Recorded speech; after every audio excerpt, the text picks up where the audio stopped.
we have made several decisions. Of great concern, really, in this county is the consumption of illicit brews, which is a matter that has been raised, and civic leaders even had a meeting with us, to let us know that there is a great concern about the consumption of illicit brews in areas like Buret and so on. And then the gambling menace, the lotto machines across the county, especially on the southern part of this county. So we've reviewed those situations with our colleagues here. We have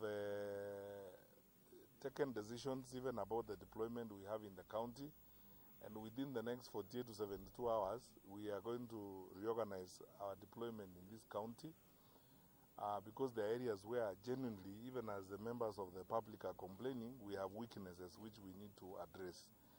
And we don't have to always deny or defend ourselves as public officials and say members of the public are not raising genuine concerns. The issues that have been raised by members of the public, especially on the consumption of illicit brews, are real, and some of them are as a result of the weaknesses that we have ourselves in enforcement of the law. So effective tomorrow, we begin an operation to clean up areas of this county like parts of Buret, where the consumption of illicit brews is very high. We will be ready. The regional security team is here. We will all be ready to begin the work tomorrow.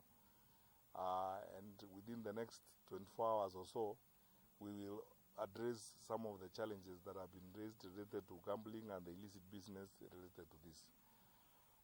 If there are any foreigners in the county, and I've asked the county security team, any of the foreigners who may be in the county and are engaged in this illegal business, we will do what the law requires us to do, namely apprehend them, make them ensure that they face the law, and then most likely deport them, because when you are not a Kenyan and you are here, engaged in illegal activities, you are not supposed to be here. That is what this is all about.